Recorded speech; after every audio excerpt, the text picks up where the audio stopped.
Hello, thanks for all the comments on the video yesterday. I haven't gotten around to replying to all of them, but I did read them, at least all the ones that were there as of the time of recording. And there were a few more suggestions again to put some shielding on the wire for the spindle. That would cost me another trip to the hardware store, which is a little bit far away, so I'm not going to do that right now. But if I still have this problem in the future, I will try that. Although I kind of wonder why I would need to do that when the cable between the Arduino and the PC is already shielded. If it's RF interference that's getting in there, I thought having one side shielded would have been enough. I don't know. But it seems like I might... Oh, how many times have I said this? I might have found the fix for the problem, or a fix for the problem. From one of the other comments that was on yesterday's video. Someone was talking about using an ESP8266 to use Wi-Fi to communicate between the Arduino and the computer, and that got me thinking about Bluetooth, which I had actually briefly tried at one point in the past, and I managed to get it working on my Android actually, so that my tablet was talking to the Arduino, but it wasn't a very full-featured controller, so I gave that up. And I couldn't get my laptop at the time to set up its Bluetooth as a serial port or a COM port. And then I reinstalled the Windows on this computer, and then the Bluetooth disappeared completely. So I just sort of forgot about it for a while, but I thought I'd put in a bit more time, a couple of hours this morning, trying to figure it out. And eventually I came across this thing called Wireless Assistant, which did know about the Bluetooth hardware. And when I told that thing to enable the Bluetooth hardware, all of a sudden the Windows Device Manager came into life and started installing drivers. So now the Bluetooth is back alive on this laptop. And the next problem I had was getting the baud rates right, because I wanted to use 9600, and by default the Gerbil source code is using 115K. So I had to change a little bit in the config file for the Gerbil program and re-upload that as 9600, and now everything seems to be working okay. So there's actually no physical connection here between the laptop and the Arduino anymore. They're totally separate. And so far it seems to be alright. I've run it for about an hour and a half or so with the spindle on, and I didn't have any problems at all. But I was not cutting anything, and I think I forgot to mention yesterday, but I have noticed that there seems to be slightly more likelihood of having a problem if you're actually cutting something.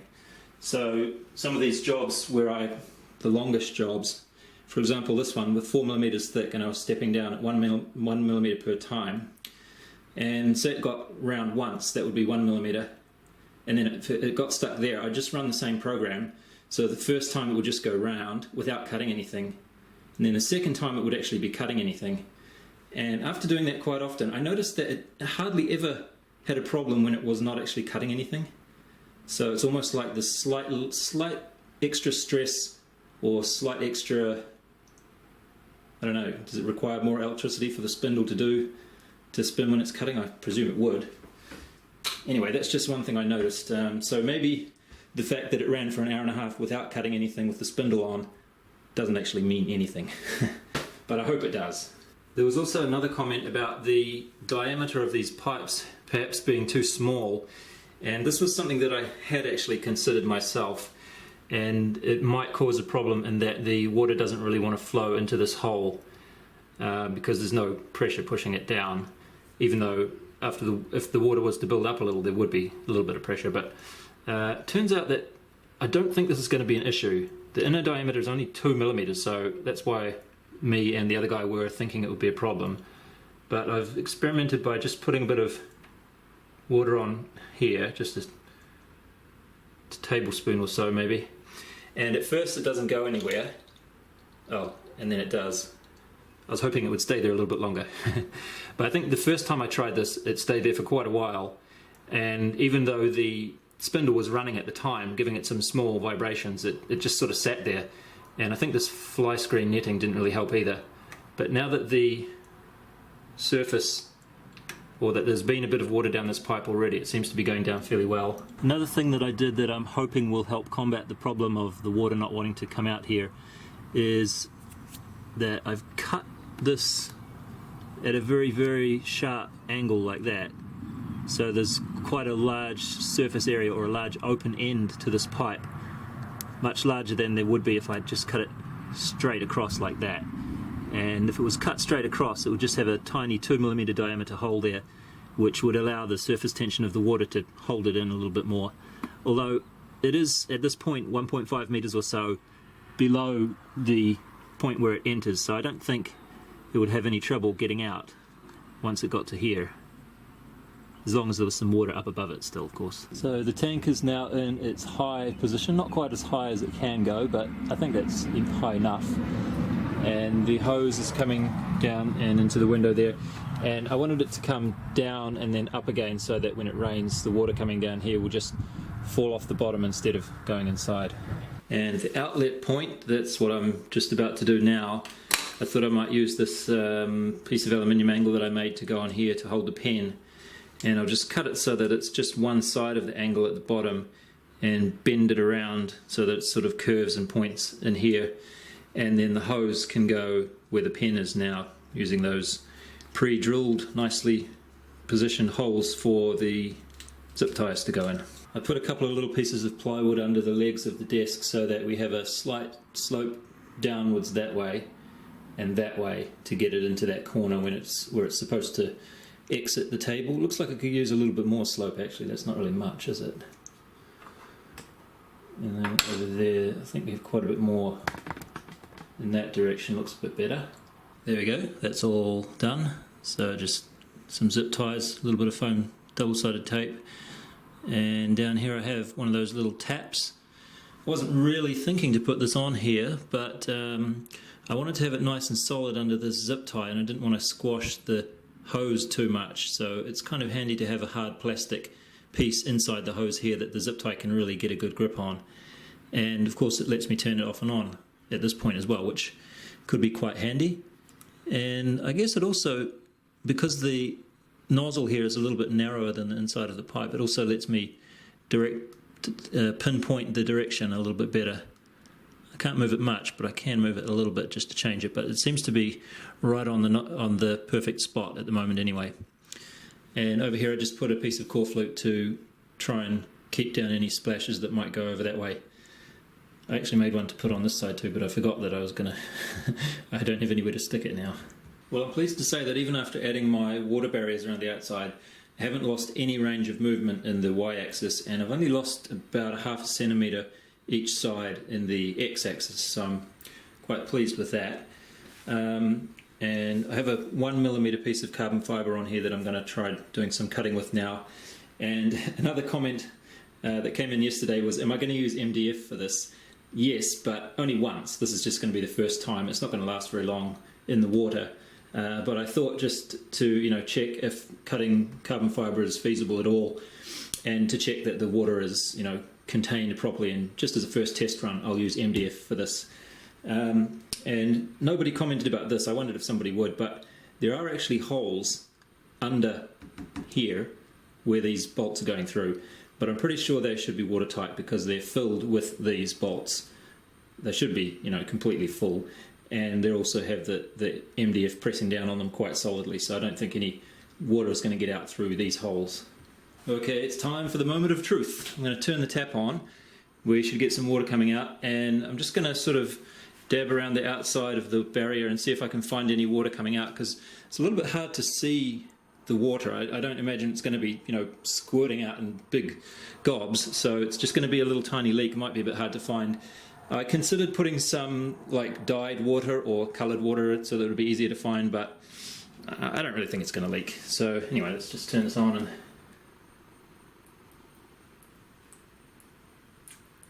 there we go.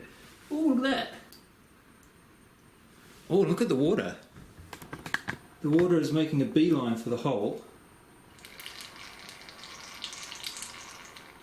What's that noise? I think that noise is just the air bubbles coming up out of the outlet, the top. So that's, yeah, actually that's a good sound. Maybe I could just pour a cup of water in, that might be quicker. Because this is all just sort of going over that side. Actually, you know what? I don't really want to wet the whole thing, do I? So if it's already going over in that direction that I wanted it to, why don't I just let it? And it might be interesting to see how far the water spreads after doing a job or two. Well, it's not too bad a splatter just yet, but it's not cutting into anything at the moment. That is a 2mm burr style bit that I bought heaps of when I first started buying bits for this thing. I bought heaps of these because I thought, oh, I'm going to be cutting lots of carbon fibre, but I ended up not actually using them, except for one when I tried to cut aluminium, which was a stupid idea. But finally I'm going to be able to start using my huge stock of these things that I've got.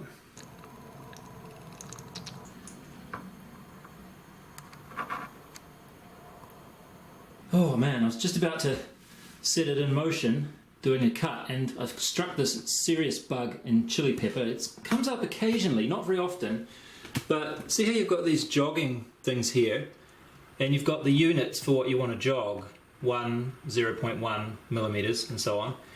If you leave it alone for a while, like you come back 10 minutes later after without touching it, and like I just did now, I wanted to jog the Z down 1 millimeter, so I clicked this button, and for some reason, instead of doing 1 millimeter, it tried to do 100 millimeters. So it just plunged the bit straight down into the workpiece until I could turn the power off to the motors, to the stepper motors. And it seems that to fix it, you've got to actually deselect or select one of these other ones and then come back to the 1 millimeter button, and then it will be okay. But boy, that's a scary one.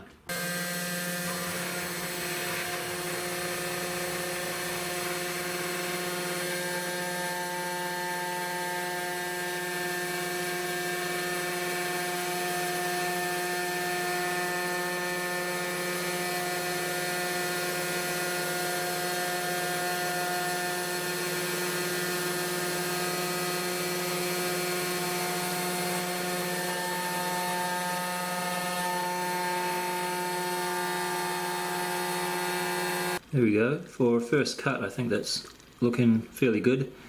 Now I just got to play the increasing the speeds game and see how fast we can go while keeping things under control.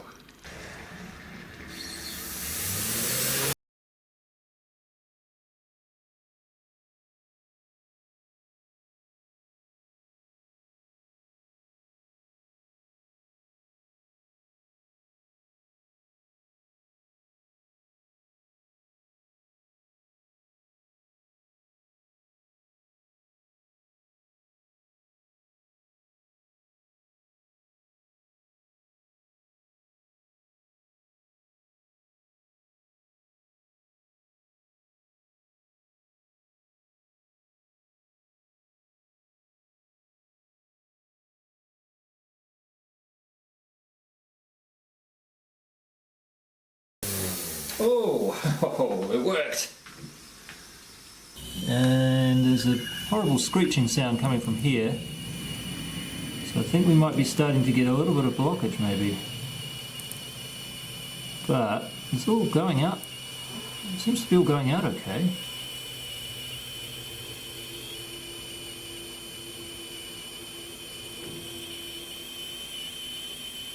You can see some little little bits going out. Seems to be doing its job. After saying that this was okay just before, turns out it does actually get blocked up if just the right sort of debris gets in the way. This Flynet screen is not actually helping, so I've cut through it immediately above the hole just to make sure that it's not going to get blocked like that. But I'll leave the rest of it on the flat area because that seems to be helpful in blocking some of the pieces from getting through. But it was a little bit scary, I have to admit, when it blocked and the water suddenly started creeping over to this side. It sort of made me think I should probably put a fail-safe in here just in case it does block up. Maybe just put another outlet a little bit higher up with the same kind of hose going down through the floor, just to make sure that it's not going to overflow in like onto the table.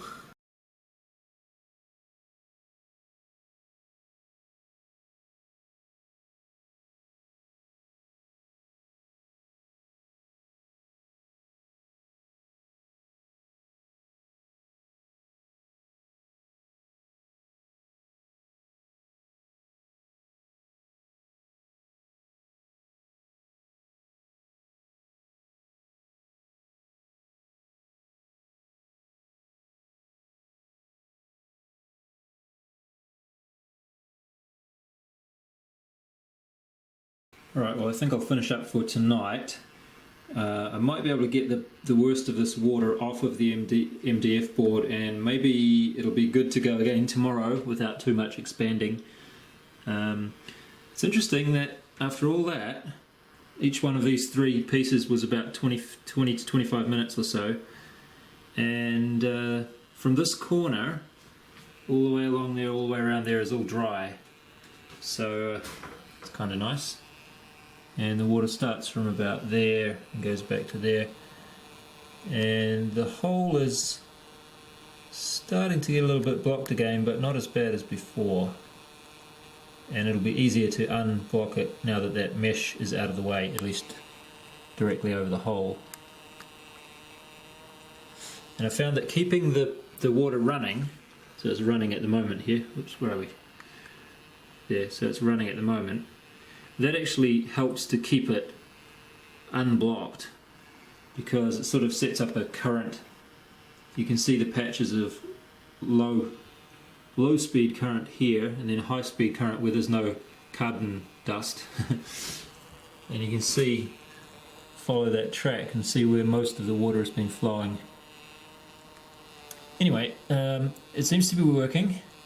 Just got to really keep an eye on that drain at the back. I found that if I left that running and just used a toothbrush to push the build up into the current, I could clean it up quite nicely, so it's all nice and clean there.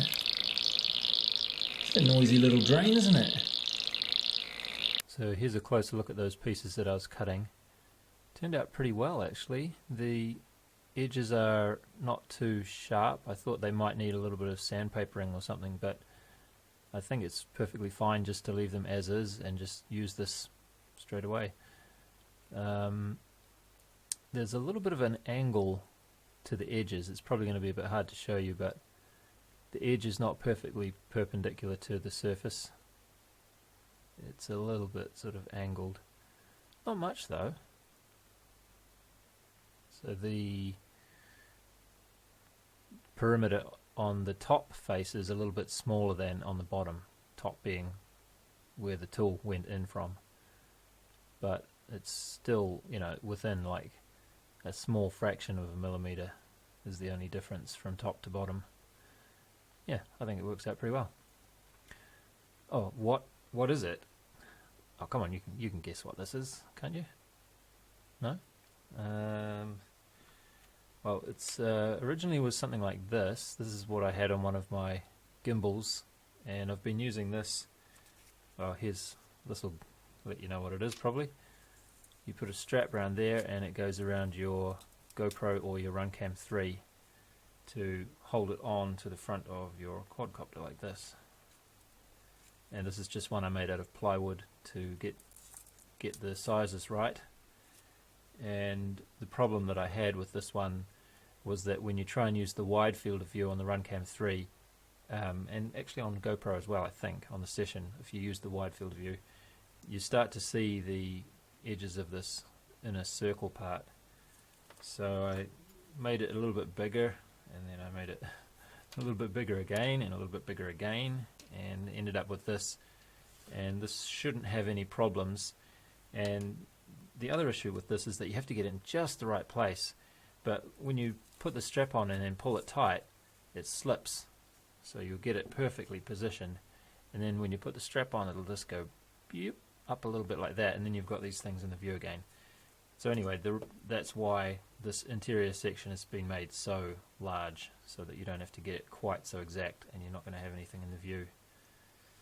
And it also sort of fits a little bit more in line with the frame too. It's not so narrow just in the middle. Anyway, enough about that. So yeah, I was thinking that I wouldn't be able to use this particular piece because it's only 1.5 millimeters thick, whereas the thing that I'm starting with as my inspiration is 2 millimeters thick. But it's actually pretty good. I think it'll be just fine. So I will actually end up using this particular piece. It's not just the test cut. These other things are, of course, the little plates that go into the side of your quadcopter, or of the one that I designed, and they support the Runcam Swift style cameras, and I was just measuring this before and it turned out quite well size wise. This piece is supposed to be 30mm, and it is 30mm. This bit is supposed to be 34, and it is 34.1. Oh, let's do it that way. I think we can get it to... Alright, it's 34.1, 34.2, but it's pretty good anyway. There we go. Yeah, so really quite pleased with that. This way is 30, I think. Yep, 30. So all the measurements are spot on, and when you put them next to each other, they're exactly the same. One was done with slightly different feed and speed, or depth, step down in speed. I tried to push it a little bit, and I wanted to use the part of the tool that wasn't really getting used much, because the first one I did, which I couldn't tell you which one it is at the moment, they look exactly the same. The first one I did was 0.4mm step down, and it was a lot of step downs, but when you do that you're only using the very, very tip of the tool. So if I was to try and illustrate here, the tool's only cutting into that much. So you're using exactly the same part of the tool all the time, and I was just sort of a bit worried that it would be wearing down, because this being quite a tough material, that the tool would wear down quicker in that one spot if that was the only spot that it was using. Whereas if you were to push it halfway through the material, 0.8mm in this case, it would actually use a little bit more of the side of the end mill instead of just the tip of it. But I don't know if it really makes any difference. And you can't tell any difference between these two pieces after they've been cut. Trouble is, when you're looking at the side of carbon fibre, it has a kind of a grain of its own. See, it's got those lines in there. Well, this actually does look like two distinct cuts. Maybe this is the one that I did in 2 steps, and this one was the one that I did in 4 steps, perhaps. Yeah, that looks like what it is. Anyway, I think you've heard enough about them. So it works fine, at least for 1.5mm carbon fibre, and it's not that slow either. They were done in, I think these were done in 20 minutes or so, and this one I did in 25 minutes, but that was just because I was going a little bit slow, because I did this one first and I was being careful with it still. But yeah, it's not too shabby. So I'll be experimenting a bit more with this in the future, and maybe try cutting some 3mm carbon fibre as well. Anyway, thanks for watching. I might just leave this as the end of the series properly now, unless something interesting comes up. I think I'll just say that this project is now complete. At least this is the last video I'm going to make about it. So maybe that will stop people from asking me in the future, what's happening to it? Anyway, see ya.